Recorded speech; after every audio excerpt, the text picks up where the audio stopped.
You're listening to Breaking New Ground. In this podcast, we provide thought-provoking conversations for those looking to begin or advance their entrepreneurial real estate goals.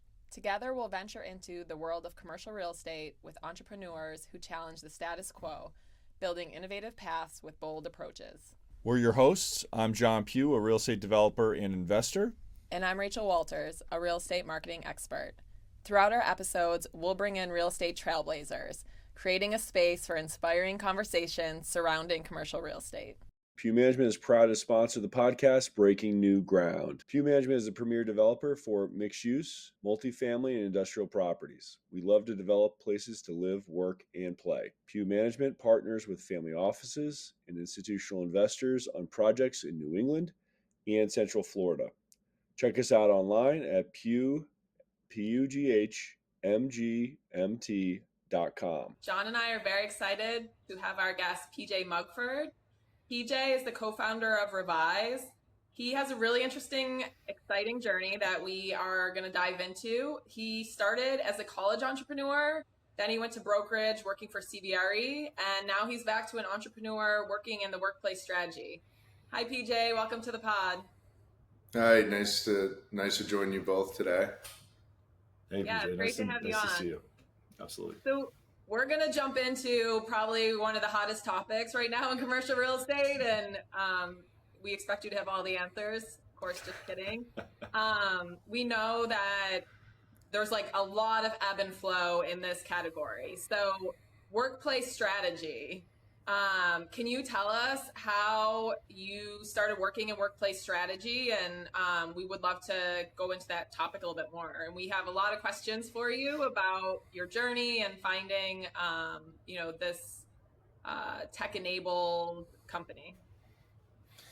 Yeah, no, I'm happy to share my journey, and it's definitely a untraditional one. So I was at CBRE for 6 years. And I was at CBRE during the pandemic, working with many high growth tech companies, and everyone during that time period were, trying to figure out, like, what are we doing here? Like, the government was saying you couldn't return to office.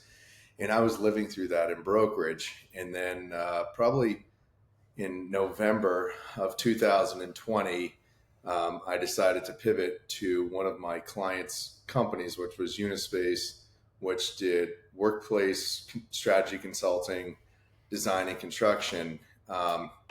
What's funny is during that time when I was at CBRE, I was constantly calling them because I'm like, hey, some of my clients are trying to figure out like what they should do for return to office. Like, can we talk to one of your strategists? And then during that exercise, my client said to me, hey, we're going through an acquisition. We're getting acquired from a PE company in Hong Kong, and would love to maybe bring you over here as a principal in the Boston market. And I thought it was an interesting move because every single client of mine was trying to figure out what to do and how to return to the office. Mm-hmm. So I figured, hey, if I did joined Unispace, I could meet some really interesting people that could, teach me how they're informing others on returning to the office. So that's when I made the move and spent almost 2 years at Unispace focusing on workplace strategy and working with some of the top consultants across the country, one being my business partner, Meg Campbell, who ran the strategy team at Unispace in North America. And we were having so many interesting conversations around, what people are thinking and how they're returning to office. For me, coming from brokerage, workplace strategy wasn't part of every single process that we would run.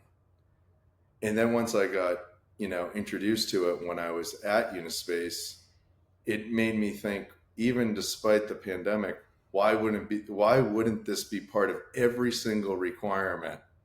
Identifying exactly what type of space, how your people are working, what are your business KPIs, what are you actually trying to achieve in the space?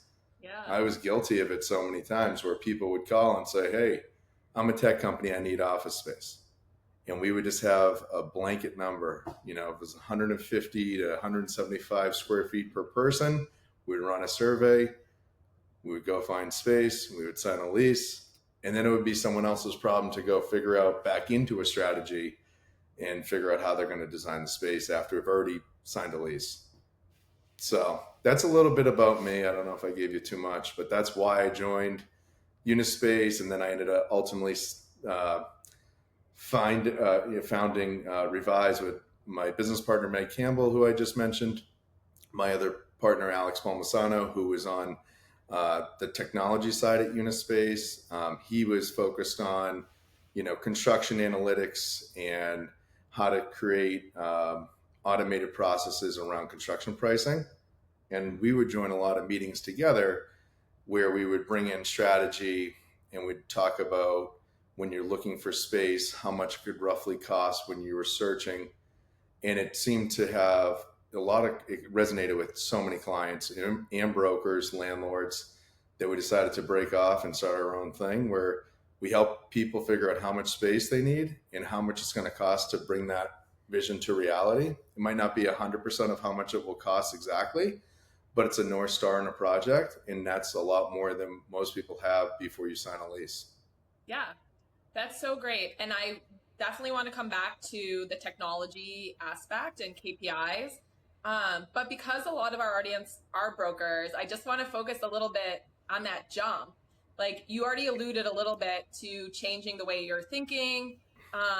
Can we dive a little bit more into that? And I assume now you're working more with designers and architects, and I know this from being on the you pitching side, from being on the end user of you pitching. So I know you always worked closely with tenants, but can you kind of explain to people like just the different ways of thinking, looking at things a different way? Like really, it might be obvious. I'm sure it's obvious to you now, but if you can take a few steps back and remember what it was like when you're like, oh yeah, this is very different than the way we thought of it, or this is the way, and yeah, maybe now everyone should be doing it. But if you could dig into that a little bit.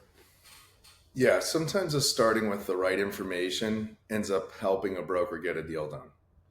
And I felt like there were so many instances where we would start processes and then you would run. I remember with certain clients, we would be running financial analysis after financial analysis and showing all these different options based on, different term sheets that the landlord was issuing. But there was always like missing information. One of the biggest missing pieces of information is they're giving you a tenant improvement allowance. And in simplest terms, this client is trying to sign a 10-year lease. I worked on leases that were valued at $100 million leases. And there were the biggest missing piece of information, no matter if you have the best financial analyst in the world, is, okay, how much is it actually going to cost, even if it's not 100%, to implement this strategy in this particular building? It's one of the biggest struggles. And clients, brokers, always are trying to grapple with answers. And it always at the very end of a lease, people still struggle with that. And sometimes it creates apprehension on signing a lease. And it becomes difficult for real estate teams because no one wants to be blamed if the budget's 3x than what people told them. And, you can have extremely sophisticated project managers, but they don't even have all the answers at that juncture to tell you how much it's going to cost. So that's one of the things that why I transitioned out of brokerage. I remember big clients, small clients, everyone was trying to figure out, okay, I signed this lease. Well, how much it's going to cost? Unless it's like 100%, it's a sublease, very minor work. You have the answers. And that's like what I've been focused on for the last, 2.5, 3 years. Can I ask a question? I think it's an interesting, really interesting time for what you do and you and your firm focus on. What are you seeing in terms of like that piece that you're talking about in terms of that initial conversation and really understanding the value of the lease and the cost of the lease and the fit out? Like, what are you seeing in terms of trends?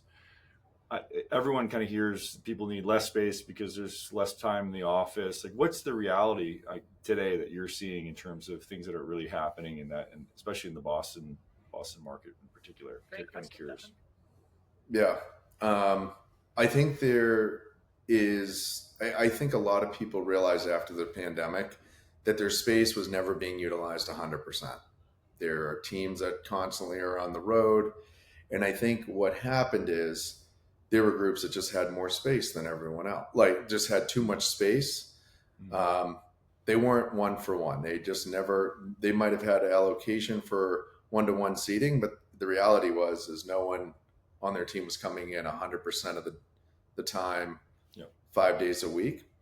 And so I think what's happened now after the pandemic, specifically in Boston, New York, San Francisco, is, and we've conducted tons of surveys, interviews with different real estate directors. Last year we did a big exercise, and we probably had 150 participants of organizations that represented 50,000 employees or greater. But the reality is, when everyone looks at their real estate now, they're like, okay, we're utilizing 35%. I was with someone the other day, and I'm not going to mention the company, but one of the largest tech users in Boston was with the global head of real estate. They occupy over 100,000 square feet. And I asked, he goes, we built out space 3 years ago. Not all of those seats have even been satted. We have more than enough employees that could sit in those seats that live in the Boston area, but our utilization's at hovering at 33 to 35%.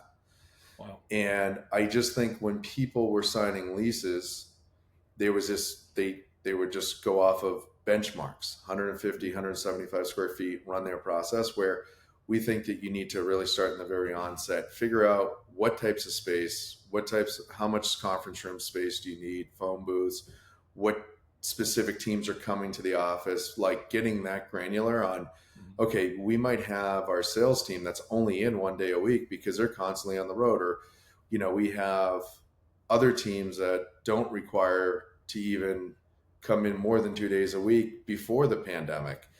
A lot of organizations are structured that way. And I think it's creating the news loves taking clippings and saying, oh, no one's coming to the office. And I think it's just a misalignment. I think part of it is, were those people always coming to the office beforehand? There's definitely been a reduction. We all know that. But is it as severe as the news clippings make it out to be? And I think that's an interesting study, because a lot of folks were never at 100% before the pandemic. Yeah, that's such a great point.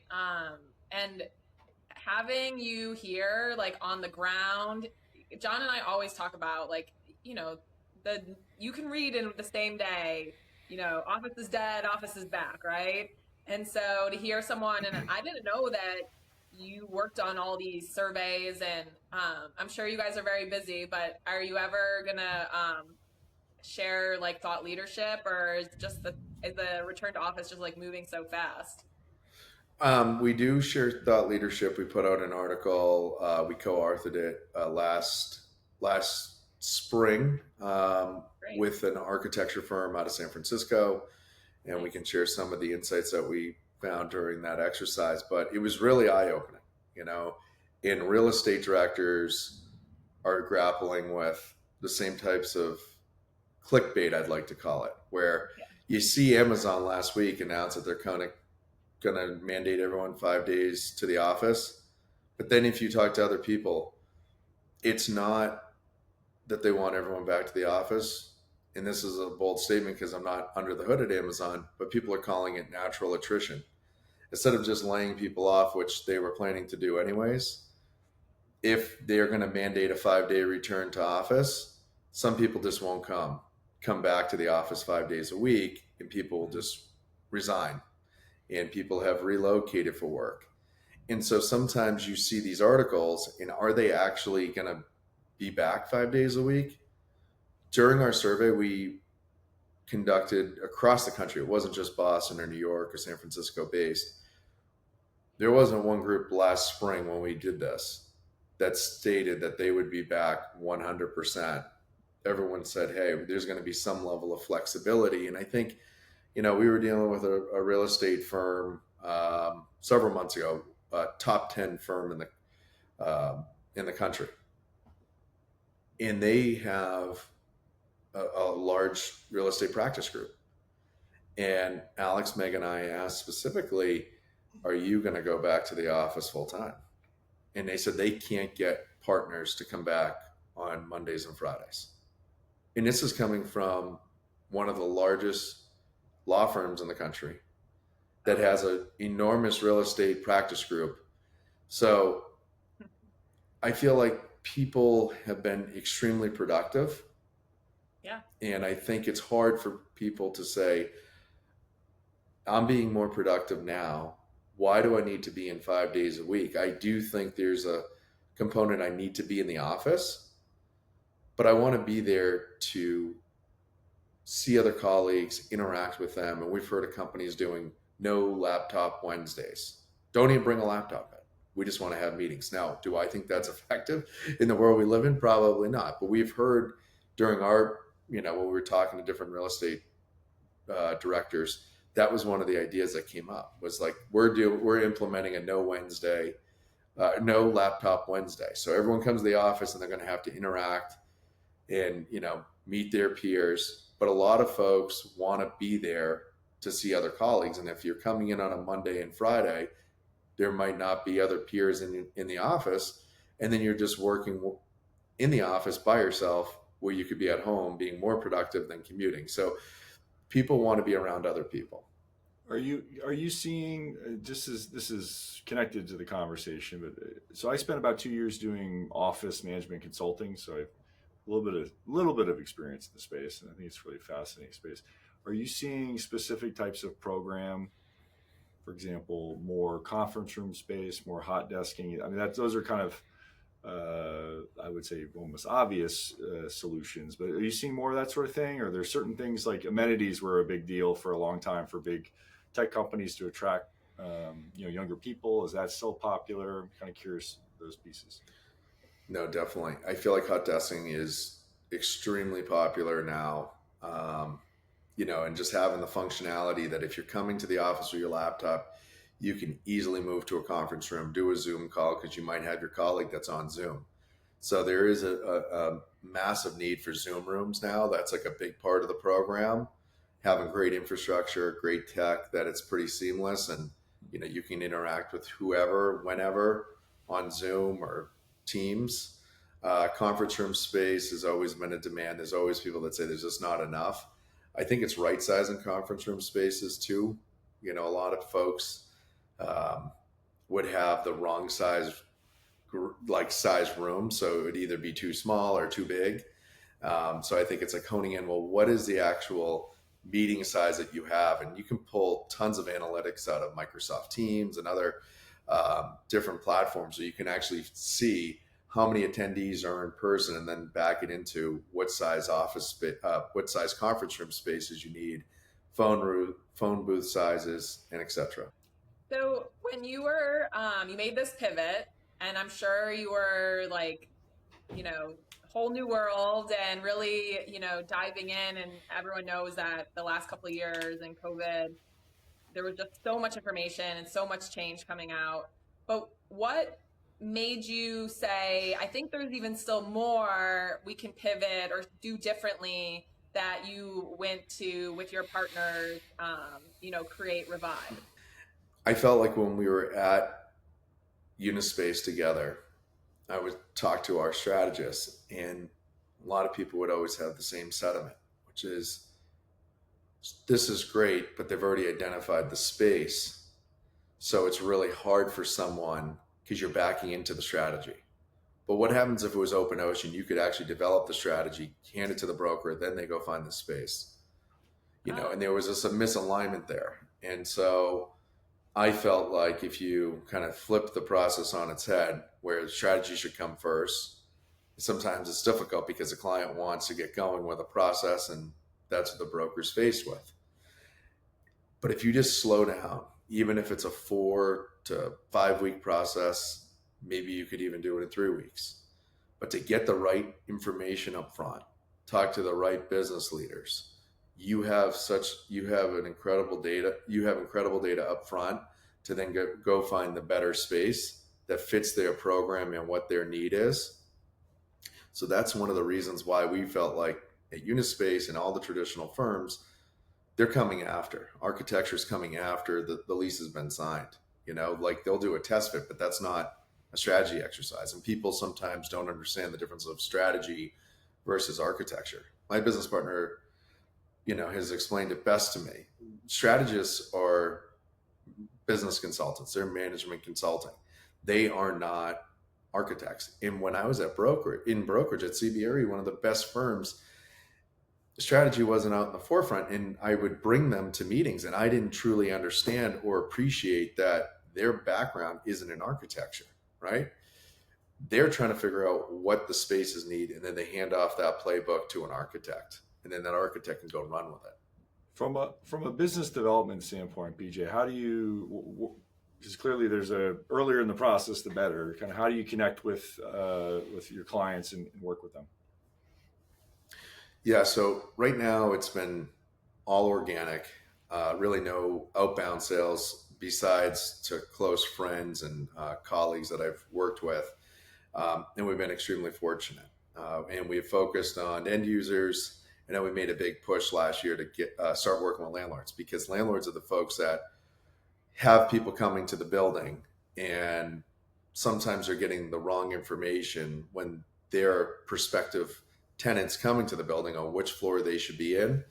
So we kind of, targeted landlords, and we've been really fortunate to land, a couple large ones, Tishman Speyer, Oxford Properties here in Boston. So we're doing a lot of work with them. And what we try to help a landlord with is when they have a prospect coming to their building, the broker that's bringing them into the building, has identified, let's say it's floor 13 at 125 High Street, because on a CoStar report, it says that it's 12,000 square feet. Well, that doesn't necessarily mean that is the best fit for that client.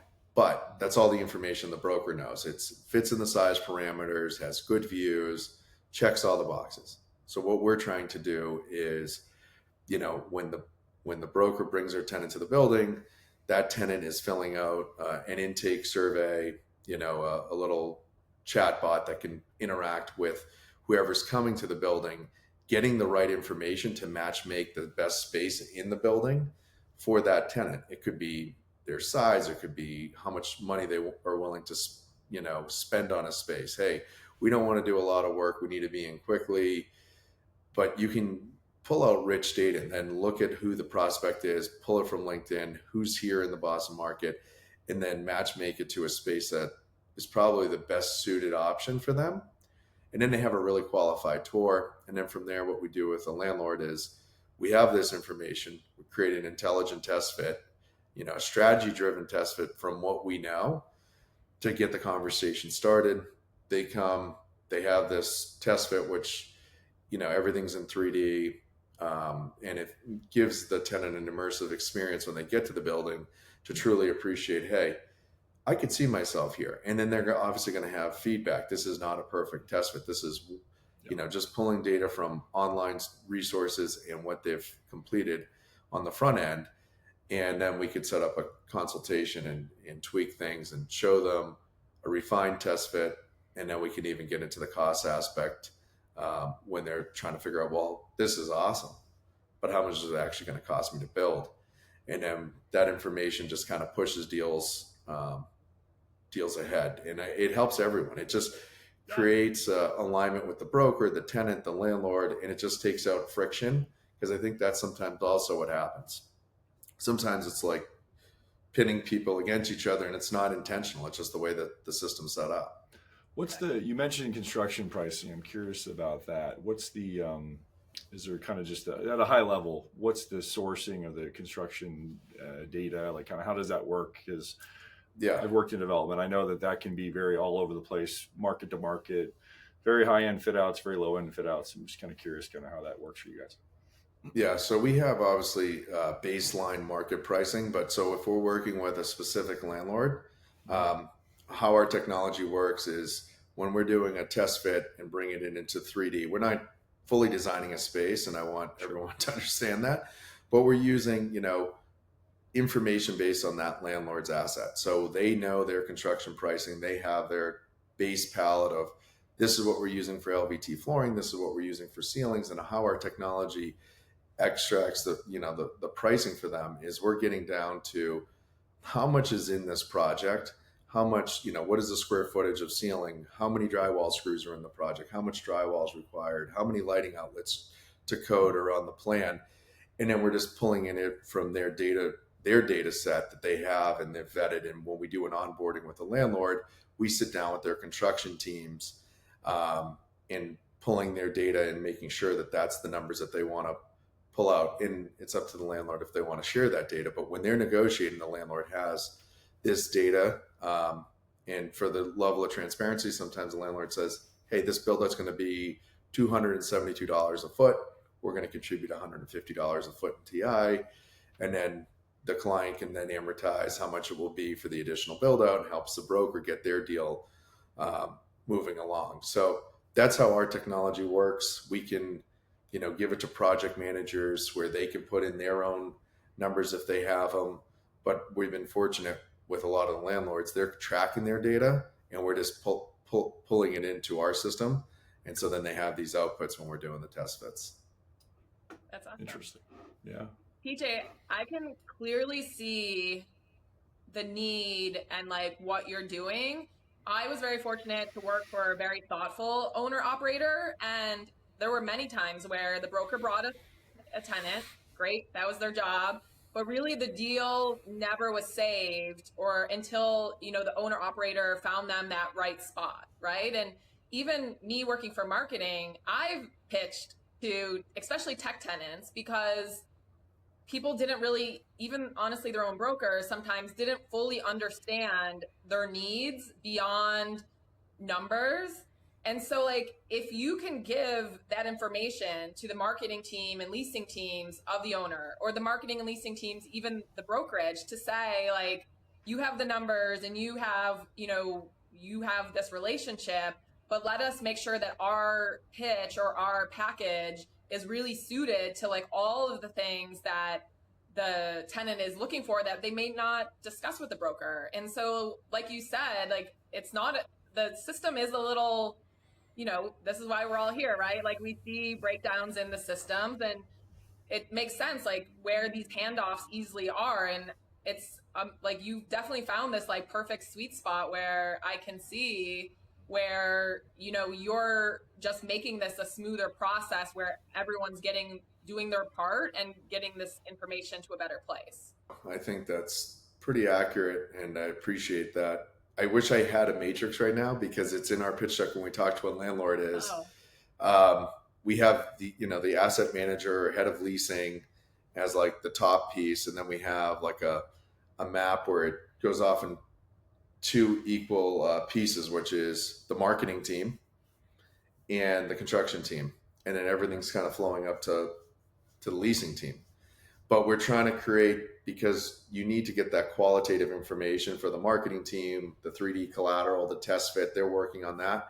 But you also need to make sure that's aligned with what is feasible in the building. And that's what the landlord is willing to show if they're going to do a turnkey and have the right numbers, and just getting everyone on the same playing field and then giving it up to the leasing team to create like a really informed and thoughtful, proposal is key. And that's kind of like our thesis. So it's funny you said that, and because you mentioned marketing, and we work with, so many fantastic marketing folks at the leasing companies.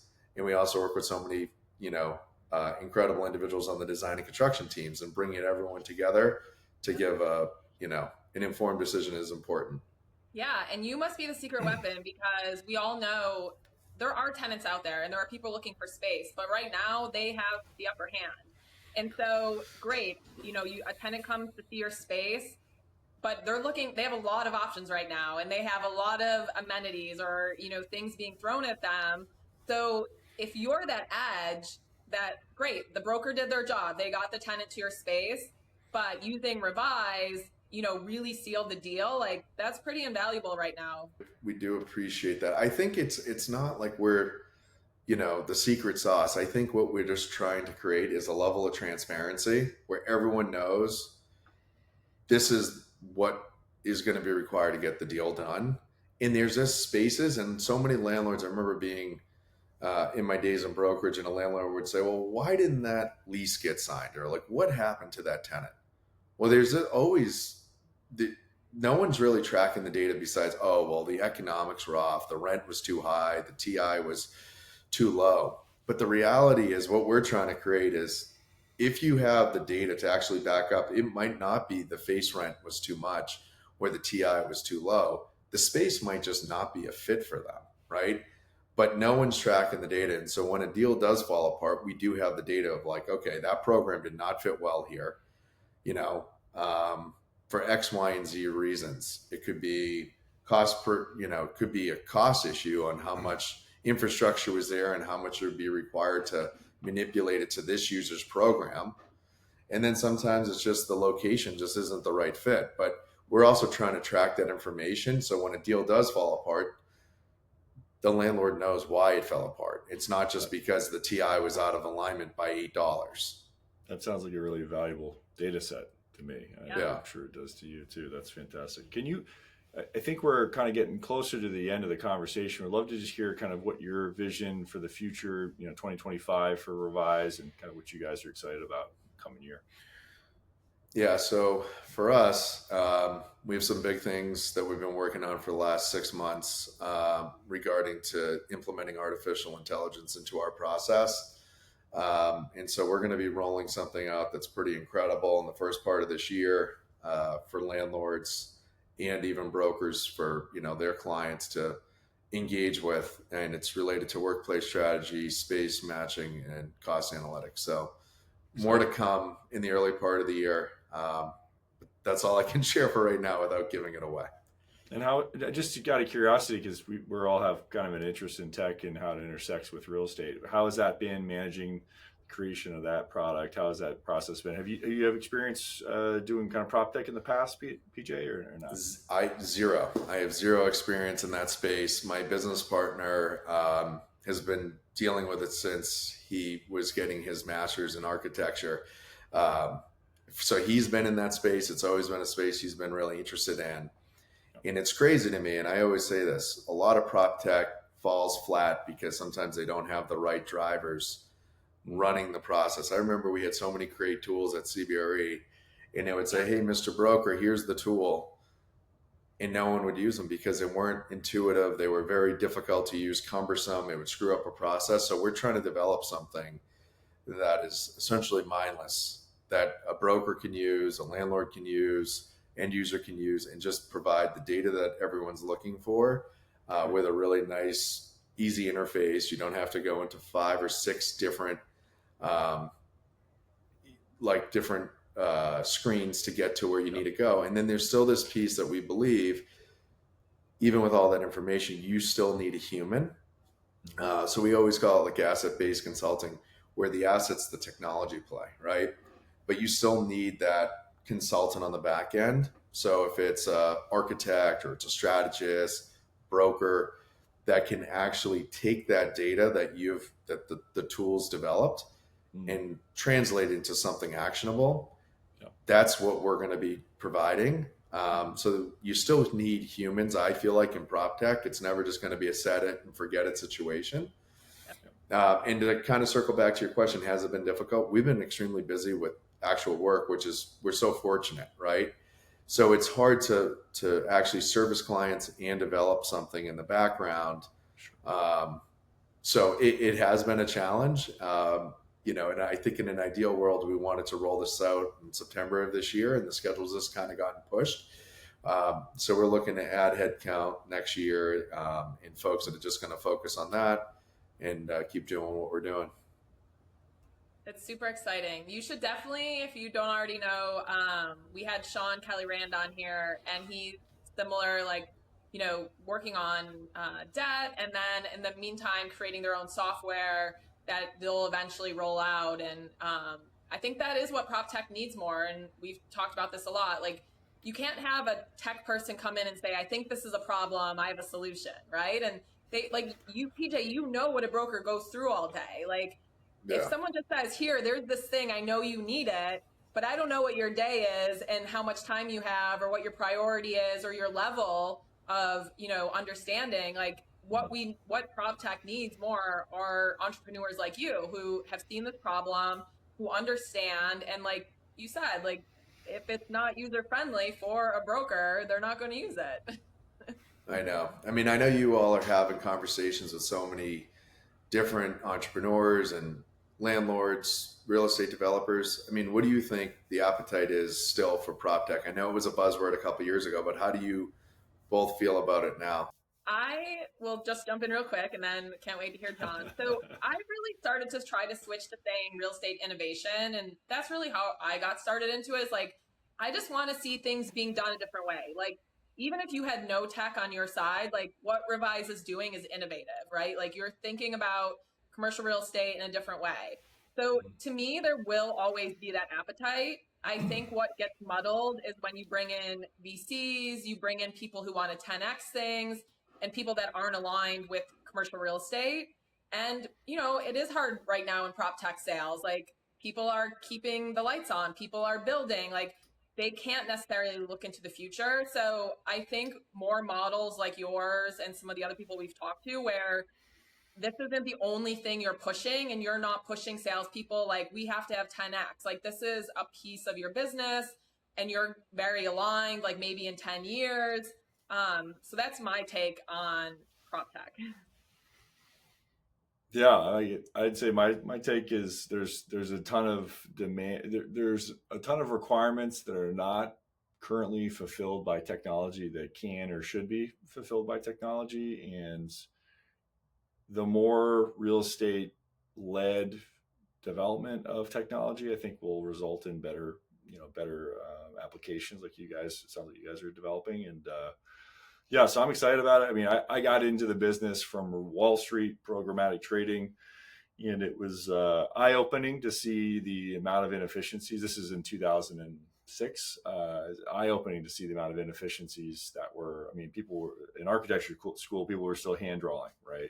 And my first real estate job, there were physical drawings of buildings that you had to get out in this giant tables and things, and just amazing. That was 20-ish years ago now, but even today, there's still a lot of holes that need to be filled, and I think we're all evolving. But I also think I'm going to speak for everyone here, but I think our generation is more computer literate given when we were born, and kind of it's a much more native thing for us, and as a result I think we're more willing to adapt than the prior generation, and as a result we're seeing a lot more movement towards some of these solutions. So yeah, I'm excited to see what happens.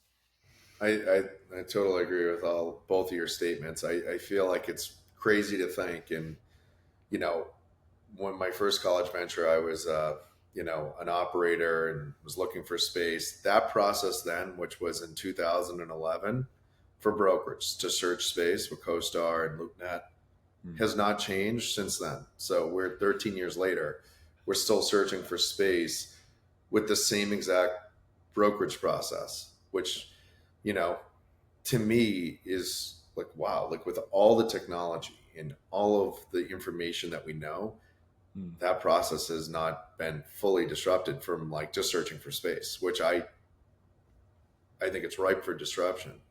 And I think there's like a huge misalignment on like how much time it takes a broker. Their most valuable asset is time. And a lot of the spaces they're pulling from CoStar and LoopNet and every other source that they have is not sometimes the right space for the client. And it just takes so much time, so many tours. And then by the end of it, the client has deal fatigue because they've toured 42 options when they shouldn't never needed to, but it is interesting where the world's going, and hopefully things do start to change with the times. Yeah. Cool. PJ, we definitely want to have you back on to talk about your new technology in 2025. We're so appreciative you could be on here just because we think you're great, but also like, it's a tough time right now in commercial real estate, and it's definitely, there are a lot of people in brokerage who are rethinking their careers at different points in their life. And so to hear someone who just recently pivoted and is busy and is excited and sees new opportunities, like everything isn't rosy, but it's really great to see, what you've been able to do. And thank you so much for sharing it. Yeah. No, I really appreciate both of you having me on here and talking, and I feel like it was an awesome conversation, even hearing your perspective. So look forward to catching up in the future. Thanks, BJ. We want to hear your thoughts and feedback on today's episode and what topics you would like us to discuss in future episodes. Follow us on Spotify to be notified when our next episode is live. To connect with John and I, follow us on LinkedIn. Thanks for joining us today on Breaking New Ground.